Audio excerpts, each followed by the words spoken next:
ನಮಸ್ಕಾರ, ಆರ್ಗ್ಯಾನಿಕ್ ಕಿಚನ್ಗೆ ಸ್ವಾಗತ. ಇವತ್ತು ನಾನು ಮಾಡ್ತಾ ಇರುವಂಥ ರೆಸಿಪಿ ಚಿರೋಟಿ ರವೆ ಹಾಗೆಯೇ ಅಕ್ಕಿ ಹಿಟ್ಟನ್ನು ಬಳಸಿ ಈಸಿಯಾಗಿ 10 ನಿಮಿಷಕ್ಕೆ ರೆಡಿಯಾಗುವಂತಹ ಚಕ್ಲಿನ ರೆಡಿ ಮಾಡ್ಕೊಳ್ತಾ ಇದ್ದೀನಿ. ಬೆಣ್ಣೆನ ಹಾಕಿ ಬೆಣ್ಣೆ ಮುರುಕನ್ನು ಹೇಗೆ ಮಾಡ್ಕೊಳ್ಳೋದು ಅಂತ ಇವತ್ತಿನ ವಿಡಿಯೋದಲ್ಲಿ ನೋಡೋಣ. ಮೊದಲಿಗೆ ನಾನು ಇಲ್ಲಿ ಕಪ್ಪಿನ ಅಳತೆಯಲ್ಲಿ 2 ಕಪ್ ಆಗುವಷ್ಟು ನೀರನ್ನು ಬಿಸಿ ಹಾಕ್ಲಿಕ್ಕೆ ಇಟ್ಕೊಂಡಿದ್ದೀನಿ.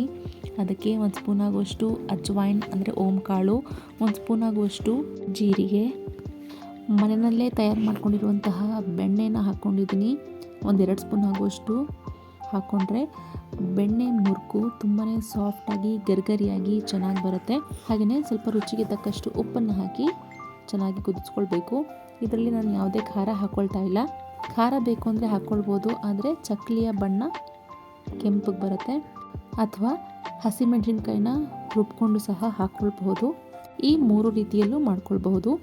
ಇವಾಗ ನೀರು ಚೆನ್ನಾಗಿ ಕುದೀತಾ ಇದೆ ಅನ್ನೋ ಟೈಮಿಗೆ ಇಲ್ಲಿ ನಾನು ಅರ್ಧ ಕಪ್ ಆಗುವಷ್ಟು ಚಿರೋಟಿ ರವೆನ ಹಾಕ್ಕೊಂಡು ಕೈ ಬಿಡ್ದೇನೆ ಇರೋ ಹಾಗೆ ಚೆನ್ನಾಗಿ ಮಿಕ್ಸ್ ಮಾಡ್ಕೊಳ್ಬೇಕು.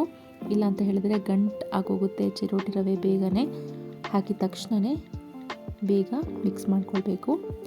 ಅರ್ಧ ಕಪ್ ಚಿರೋಟಿ ರವೆಗೆ 1 ಕಪ್ ಆಗುವಷ್ಟು ಅಕ್ಕಿ ಹಿಟ್ಟು.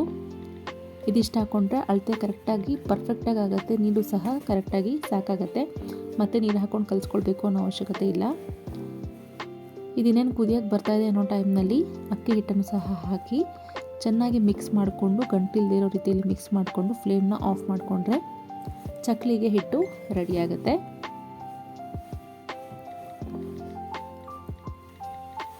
ಈ ರೀತಿಯಲ್ಲಿ ಚಕ್ಲಿ ಮಾಡ್ಕೊಳ್ಳೋದ್ರಿಂದ ಸ್ವಲ್ಪನೂ ಮುರಿಯೋದಿಲ್ಲ, ಗರ್ಗರಿಯಾಗಿ ತುಂಬಾ ಚೆನ್ನಾಗಿ ಬರುತ್ತೆ. ಬೇಗನೂ ಸಹ ಆಗುತ್ತೆ ಅಂತಲೇ ಹೇಳ್ಬೋದು. ಆಲ್ಮೋಸ್ಟ್ ಅರ್ಧ ಗಂಟೆಯಲ್ಲಿ ಹಿಟ್ಟನ್ನ ರೆಡಿ ಮಾಡಿಕೊಂಡು ಒಂದು 30 ಚಕ್ಲಿ ಆದರೂ ಆಗಿದೆ. ಬರೀ ಇಷ್ಟು ಹಿಟ್ಟಿನಲ್ಲಿ ಅರ್ಧ ಕಪ್ ಚಿರೋಟಿ ರವೆ, 1 ಕಪ್ ಅಕ್ಕಿ ಹಿಟ್ಟಿನಿಂದ ಒಂದು 30 ಚಕ್ಲಿ ಆದರೂ ನಾನು ಮಾಡ್ಕೊಂಡಿದ್ದೀನಿ.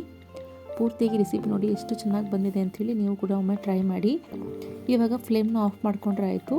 ಇದನ್ನು ಒಂದು 10 ನಿಮಿಷ ತಣ್ಣಗಿಟ್ಟು ಇದನ್ನು ನೀಟಾಗಿ ನಾದ್ಕೊಳ್ಬೇಕು. ಸ್ವಲ್ಪ ನೀರಿನ ಕೈ ಮಾಡಿಕೊಂಡು ನಾದ್ಕೊಳ್ಬೇಕು. ನೋಡಿ ಎಷ್ಟು ಸಾಫ್ಟಾಗಿ ಚೆನ್ನಾಗಿ ಬಂದಿದೆ ಅಂಥೇಳಿ. ತುಂಬಾ ಗಟ್ಟಿಯಾಗೂ ಆಗಿರೋದಿಲ್ಲ, ನೀರು ಕರೆಕ್ಟಾಗಿ ಸಾಕಾಗಿರುತ್ತೆ ಇಷ್ಟಕ್ಕೆ. ಚಿರೋಟಿ ರವೆಯನ್ನೇ ಬಳಸಿ ಮಾಡ್ಕೊಳ್ಬೇಕು. ಬಾಂಬೆ ರವೆ ಹಾಕ್ಕೊಳ್ಳೋದ್ರಿಂದ ಎಷ್ಟು ಚೆನ್ನಾಗಿ ಸಾಫ್ಟಾಗಿ ಗರ್ಗರಿಯಾಗಿ ಬರೋದಿಲ್ಲ. ಸಾಕು. ಇವಾಗ ಫ್ಲೇಮ್ನ ಆಫ್ ಮಾಡಿಕೊಂಡು ಇದನ್ನು ತಣ್ಣಗಾಗಲಿಕ್ಕೆ ಇಡೋಣ. ಸ್ವಲ್ಪ ತಣ್ಣಗಾದ್ಮೇಲೆ ಇದನ್ನು ಒಂದು ಅಗಲ ಇರುವಂಥ ತಟ್ಟೆಗೆ ಹಾಕ್ಕೊಂಡು ಚೆನ್ನಾಗಿ ನಾದ್ಕೊಳ್ಬೇಕು. ನಾದಲಿಲ್ಲ ಅಂದರೂ ಸಹ ಚೆನ್ನಾಗಿ ಬರೋದಿಲ್ಲ, ಮತ್ತು ಒಡಕ್ಲು ಥರ ಬಂದುಬಿಡುತ್ತೆ ಚಕ್ಲಿ. ಹಾಗಾಗಿ ಹಿಟ್ಟನ್ನು ನೀಟಾಗಿ ನಾದ್ಕೊಳ್ಬೇಕು. ಸ್ವಲ್ಪ ನೀರಿನ ಕೈಯಿಂದ ಈ ರೀತಿ ಚೆನ್ನಾಗಿ ನಾದ್ಕೊಳ್ಳೋದ್ರಿಂದ ಚಕ್ಲಿ ತುಂಬ ಚೆನ್ನಾಗಿ ಬರುತ್ತೆ.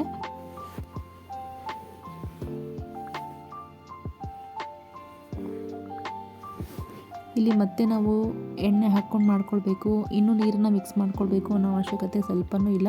ನಾನು ಸ್ವಲ್ಪನೂ ನೀರು ಹಾಕಿಲ್ಲ, ಸ್ವಲ್ಪನೂ ಎಣ್ಣೆನೂ ಸಹ ಹಾಕಿಲ್ಲ, ಬೆಣ್ಣೆ ಹಾಕಿರುವಂಥದ್ದು ಅಷ್ಟೇ.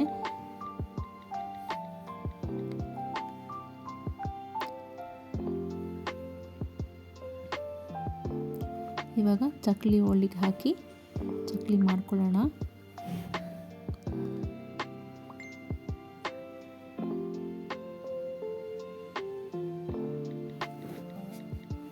ತುಂಬಾ ಈಸಿಯಾಗಿ ಆಯಿತು ಅಂತಲೇ ಹೇಳ್ಬೋದು.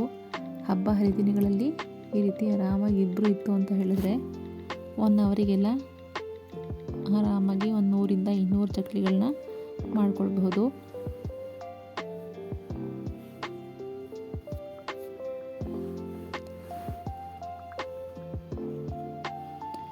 ಹೀಗೆ ಹಾಕ್ಕೊಳ್ಬೇಕಾದ್ರೆ ಇರುವಂಥದ್ದು, ಒಂದೊಂದು ಸರಿ ಹಾಕ್ಕೊಳ್ಬೇಕಾದ್ರೆ ಏನಾಗುತ್ತೆ ಅಂದರೆ ಕಟ್ಟಾಗುವಂಥದ್ದು ಅಥವಾ ಎಣ್ಣೆಗೆ ಹಾಕಾದ್ಮೇಲೆ ಪೂರ್ತಿ ಒಡೆದೋಗುವಂಥದ್ದು ಹಾಗೆಲ್ಲ ಆಗುತ್ತೆ. ಆದರೆ ಈ ರೀತಿ ಮಾಡ್ಕೊಳ್ಳೋದ್ರಿಂದ ಏನೂ ಆಗೋದಿಲ್ಲ. ಮತ್ತು ಇದನ್ನು ಆರಾಮಾಗಿ ಎತ್ತಿ ನಾವು ಎಣ್ಣೆಯಲ್ಲಿ ಈಸಿಯಾಗಿಯೇ ಹಾಕ್ಕೊಳ್ಬಹುದು.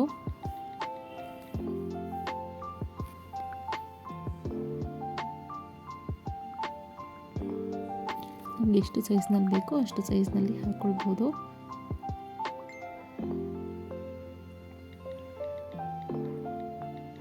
ಇಷ್ಟೇ, ತುಂಬ ಸಿಂಪಲ್ ಆಗಿದೆ ರೆಸಿಪಿ. ನೋಡಿ ನೋಡಿ ಎಷ್ಟು ಈಸಿಯಾಗಿ ಎತ್ಬೋದು ಅಂಥೇಳಿ. ಸ್ವಲ್ಪ ಮುರಿಯೋದು ಸಹ ಇಲ್ಲ, ಒಳ್ಳೆ ರಬ್ಬರ್ನ ರೀತಿಯಲ್ಲಿದೆ ಇದು. ಆದರೆ ಗರ್ಗರಿಯಾಗಿ ತುಂಬಾ ಚೆನ್ನಾಗಾಗುತ್ತೆ. ಮುರಿದ್ರೆ ಪೂರ್ತಿ ಪುಡಿ ಆಗುತ್ತೆ, ಅಷ್ಟು ಸಾಫ್ಟಾಗಿ ಗರ್ಗರಿಯಾಗಿ ಆಗಿತ್ತು. ಮೀಡಿಯಮ್ ಫ್ಲೇಮ್ನಲ್ಲಿ ಒಂದು 3ರಿಂದ 4 ನಿಮಿಷ ಫ್ರೈ ಮಾಡ್ಕೊಳ್ಬೇಕು ಚಕ್ಲಿನ. ಹೈ ಫ್ಲೇಮ್ನಲ್ಲಿ ಮಾಡ್ಕೊಳಕ್ಕೆ ಹೋಗ್ಬೇಡಿ, ಮತ್ತು ಮೇಲ್ಗಡೆ ಗರ್ಗರಿ ಆಗಿರುತ್ತೆ, ಒಳಗಡೆ ಸಾಫ್ಟಾಗಿ ಆಗಿಬಿಡುತ್ತೆ. ತಣ್ಣಗಾದ್ಮೇಲೆ ಇನ್ನೂ ಚೆನ್ನಾಗಿರೋದಿಲ್ಲ. ಮೀಡಿಯಮ್ ಫ್ಲೇಮ್ನಲ್ಲಿ ಒಂದು 3ರಿಂದ 4 ನಿಮಿಷನಾದರೂ ನಿಧಾನಕ್ಕೆ ಫ್ರೈ ಮಾಡ್ಕೊಳ್ತಾ ಹೋಗಬೇಕು. ಚಕ್ಲಿ ಆಲ್ಮೋಸ್ಟ್ ಎಲ್ರಿಗೂ ಮಾಡಲಿಕ್ಕೆ ಬರುತ್ತೆ. ಒಬ್ಬೊಬ್ಬರು ಒಂದೊಂದು ವಿಧಾನದಲ್ಲಿ ಮಾಡ್ತಾರೆ, ಅದರಲ್ಲಿ ಇದು ಒಂದು ವಿಧಾನ ಅಂತ ಹೇಳ್ಬೋದು.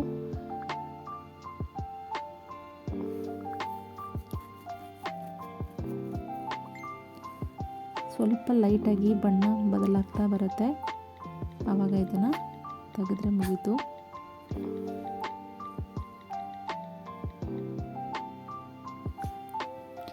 ಚಕ್ಲಿ ಅಂದರೆ ಯಾರಿಗೆ ತಾನೇ ಇಷ್ಟ ಆಗಲ್ಲ ಅಲ್ವಾ? ಮಕ್ಕಳಿಗೆ ಸ್ಕೂಲಿಗೆ ಸ್ನ್ಯಾಕ್ಸಾಗಿ ಕೊಟ್ಟು ಕಳಿಸ್ಬಹುದು. ಸುಮ್ಮನೆ ಹೊರಗಡೆಯಿಂದ ತರೋ ಬದಲು ಮನೆಯಲ್ಲೇ ಈ ರೀತಿ ಫ್ರೆಶ್ಶಾಗಿ ಮಾಡ್ಕೊಳ್ಳೋದ್ರಿಂದ ಆರೋಗ್ಯಕ್ಕೂ ಒಳ್ಳೆಯದು, ಮನೆಯಲ್ಲೇ ಮಾಡ್ಕೊಂಡಿದ್ದೀವಿ ಅನ್ನೋ ಸಮಾಧಾನ ಸಹ ಇರುತ್ತೆ.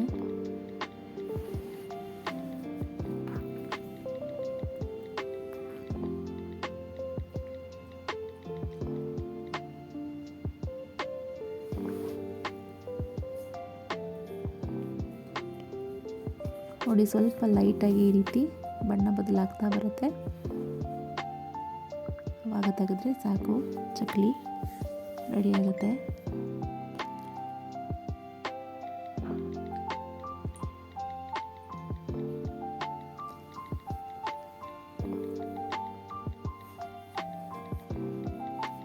ಇವಾಗ ಪೂರ್ತಿ ಚಕ್ಲಿ ಎಲ್ಲ ಮಾಡಾಯಿತು. ಕೊನೆಯಲ್ಲಿ ಮಿಕ್ಕಿರೋ ಸ್ವಲ್ಪ ಹಿಟ್ಟಿನಿಂದ ಈ ರೀತಿ ಚಿಕ್ಕ ಚಿಕ್ಕ ಕೋಡ್ಬಳೆಗಳನ್ನ ಮಾಡುವಂಥದ್ದು ಅಭ್ಯಾಸ. ಹಾಗೆ ನಾನು ಕೂಡ ಒಂದು 4-5 ಮಾಡಿಕೊಂಡೆ. ಒಂದು 30 ಚಕ್ಲಿಗಳಾದರೂ ಆಗಿತ್ತು. ಬರ್ಬೋದು ನೀವೇ.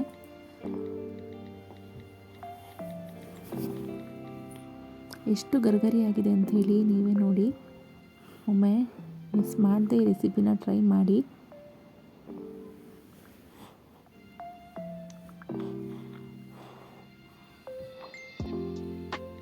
ಎಲ್ಲಾದರೂ ಒಂದಿನ ಪಿಕ್ನಿಕ್ಕಿಗೆ ಟ್ರಾವೆಲಿಂಗಿಗೆ ಹೋಗ್ತೀವಿ ಅಂತ ಹೇಳಿದಾಗ ಈ ರೀತಿ ಸ್ನ್ಯಾಕ್ಸ್ಗಳನ್ನ ಮಾಡ್ಕೊಂಡು ಹೋಗೋದ್ರಿಂದ ಹೋಗಬೇಕಾದ್ರೆ ತಿನ್ನಲಿಕ್ಕೆ ಚೆನ್ನಾಗಿರುತ್ತೆ. ನನ್ನ ಈ ಚಾನಲ್ನ ಯಾರೆಲ್ಲ ಇದುವರೆಗೂ ಸಬ್ಸ್ಕ್ರೈಬ್ ಮಾಡ್ಕೊಂಡಿಲ್ವೋ ಪ್ಲೀಸ್ ಸಬ್ಸ್ಕ್ರೈಬ್ ಮಾಡ್ಕೊಳ್ಳಿ. ಈ ವಿಡಿಯೋಸ್ನ ನಿಮ್ಮ ಫ್ರೆಂಡ್ಸ್ ಆ್ಯಂಡ್ ಫ್ಯಾಮಿಲೀಸ್ಗೂ ಕೂಡ ಶೇರ್ ಮಾಡಿ. ಈ ವಿಡಿಯೋಗೆ ಲೈಕ್ ಹಾಗೂ ಕಾಮೆಂಟ್ ಮಾಡೋದನ್ನು ಮರಿಬೇಡಿ. Thank you.